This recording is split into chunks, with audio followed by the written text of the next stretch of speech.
میں تبلیغی جماعت کے ذمہ داروں تک اپنے اس اسٹیج سے یہ بات پہنچا دینا چاہتا ہوں کہ آج فرق باطلہ کے چنگل میں پھنسنے والے لوگوں میں ایک بڑی تعداد ان لوگوں کی ہے جن کا تعلق تبلیغی جماعت سے ہے۔ اور اس کی وجہ کیا ہے؟ اس کی وجہ یہ ہے کہ ہم نے ان کو بچانے کی کوئی فکر نہیں کی۔ اس لیے میں ایک پیغام جماعت کے ساتھیوں کو اور ذمہ داروں کو دینا چاہتا ہوں کہ جماعت سے جڑے لوگ اور ذمہ داران یہ کہتے ہیں کہ ہم 6 نمبروں کے اندر گفتگو کرتے ہیں۔ ان 6 نمبروں میں ایک نمبر علم بھی ہے۔ میں آپ سے یہ درخواست کرتا ہوں کہ علم کے تحت 2 کام جماعت کے ساتھی فوراً شروع کر دیں۔ نمبر 1، علم کے تحت عقائد صحیحہ کی تعلیم اور تبلیغ کو بھی عام کریں۔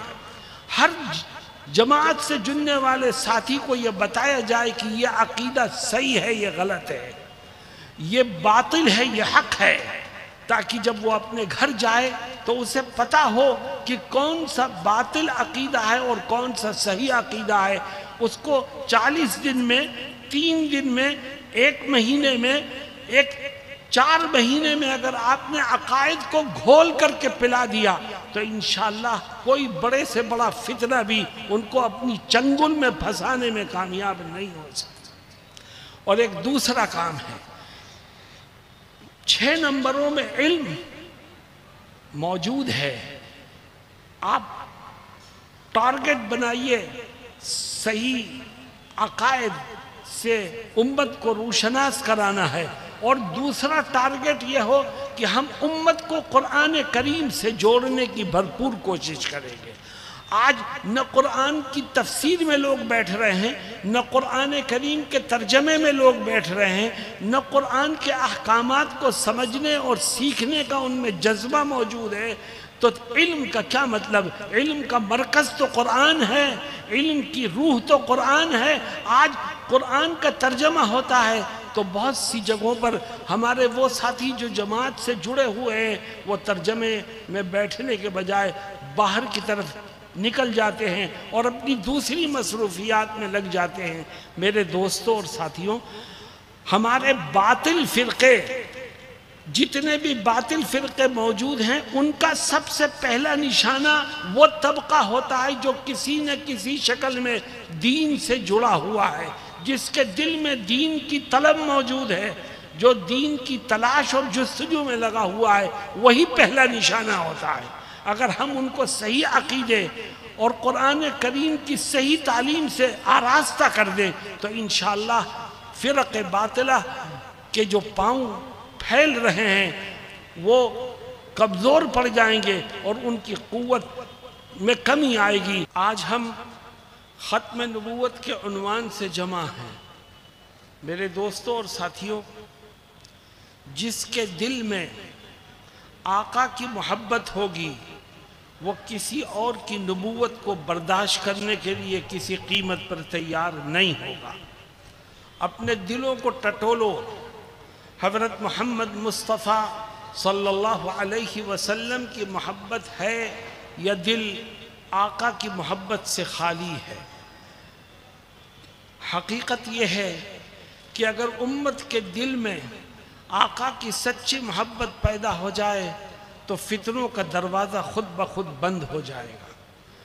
میں چند واقعات آپ کو سناتا ہوں کہ کس طرح صحابہ کرام نے حضرت محمد مصطفیٰ صلی اللہ علیہ وسلم سے سچی عقیدت اور محبت کا اظہار کیا۔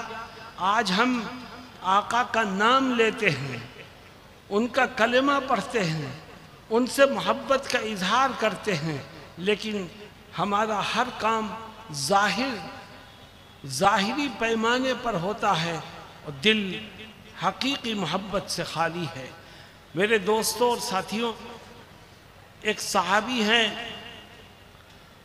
حضرت طلحہ ابن البراء رضی اللہ عنہ، حضرت محمد مصطفیٰ صلی اللہ علیہ وسلم سے محبت اور عقیدت کا یہ حال تھا کہ جب نبی کریم صلی اللہ علیہ وسلم ہجرت کر کے مدینہ المنورہ تشریف لائے تو آپ کا استقبال کرنے والوں میں حضرت طلحہ ابن البراء رضی اللہ عنہ بھی شامل تھے۔ اس وقت نوجوان تھے بالکل، آقا کے قریب پہنچے اور فرمایا آقا میرے دل میں آپ کی محبت ہے، آپ جو بھی حکم دیں گے میں اسے پورا کروں گا۔ آپ کو حیرت ہوئی کہ ایک نوجوان بچہ ہے اور اس طرح کی باتیں کر رہا ہے۔ وہ پھر آگے بڑھ کے کہتے ہیں کہ آقا میرے دل میں آپ کی محبت ہے، آپ جو بھی حکم دیں گے میں اسے پورا کروں گا۔ تو آپ اس نوجوان کی طرف دیکھتے ہیں اور فرماتے ہیں کہ جاؤ اپنے باپ کا سر قلم کر کے میرے قدموں میں لا کے رکھو۔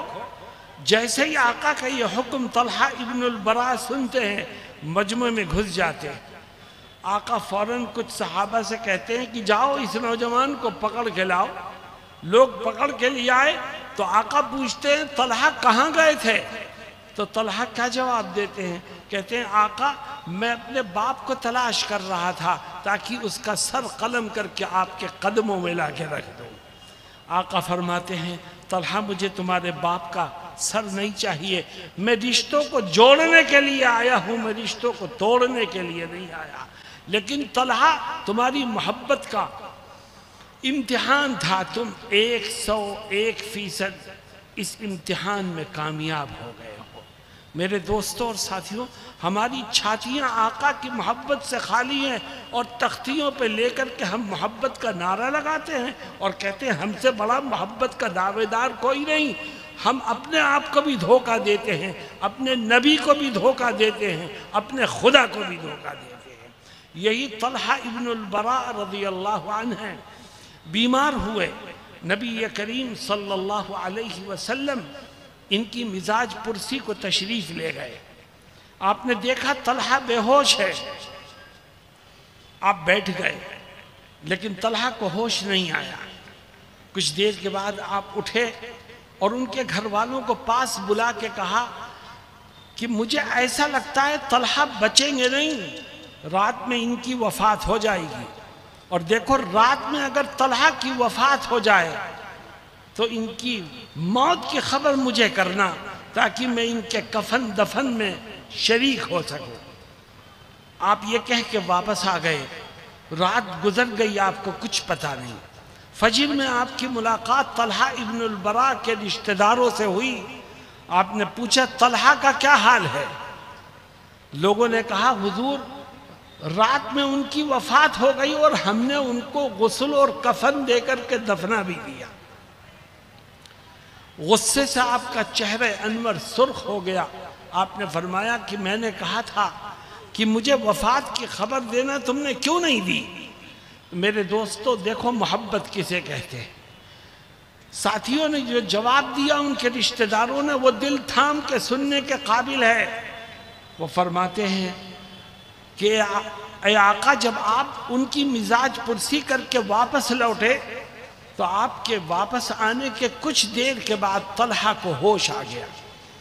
ہم نے ان کو خبر دی کہ آقائے دو جہاں سرور کائنات حضرت محمد مصطفیٰ صلی اللہ علیہ وسلم تمہاری مزاج پرسی کو عائد ہے۔ طلحہ بہت خوش ہوئے، بہت خوش ہوئے اور پھر کہنے لگے اپنے رشتہ داروں سے کہ دیکھو مجھے ایسا لگتا ہے کہ میں بچوں گا نہیں، رات میں میری وفات ہو جائے گی۔ اور اے میرے رشتہ داروں، میری یہ نصیحت ہے، میری یہ وصیت ہے کہ اگر رات میں میری وفات ہو جائے تو میری موت کی خبر میرے آقا کو مت کرنا، کیونکہ اگر تم رات میں میری موت کی خبر میرے آقا کو کرو گے تو ان کی نیند میں خلل پڑے گا، رات کے اندھیرے میں انہیں یہاں تک آنے کی زحمت گوارا کرنی پڑے گی، انہیں پریشانیاں اٹھانی پڑیں گی، اور میں نہیں چاہتا کہ میری وجہ سے میرے آقا کو کوئی تکلیف پہنچے۔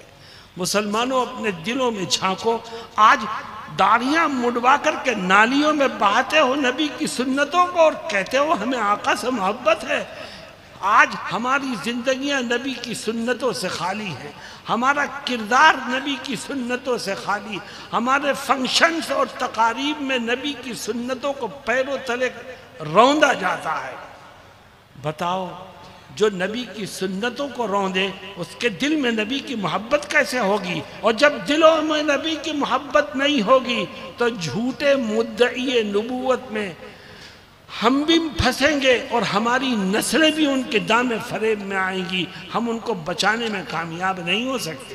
میرے دوستوں اور ساتھیوں، آج کا یہ جلسہ جس کا عنوان ختم نبوت ہے، یہ ایک ایسا عقیدہ ہے جس کو عام کرنے کی ضرورت ہے۔ آج کے اس اجلاس کا یہ پیغام ہے، اور میں یہ سمجھتا ہوں کہ یہ وقت کی اہم ضرورت ہے، مزید گفتگو کرنے کا وقت بھی نہیں ہے۔ ہمیں نبی کریم صلی اللہ علیہ وسلم سے اپنے دلوں میں سچی عقیدت اور محبت کو پیدا کرنا چاہیے، سنتوں کو اپنے سینوں سے لگانا چاہیے، اور علم کے نام پر ہمیں صحیح عقائد اور قرآن کی تعلیم کو عام کرنے کی فکر کرنی چاہیے۔ اللہ رب العزت ہم سب کو کہنے اور سننے سے زیادہ عمل کی توفیق سے مالا مال فرمائے، اور اس اجلاس کو شرف قبولیت سے نوازے۔ وآخر دعوانا ان الحمد للہ رب العالمین۔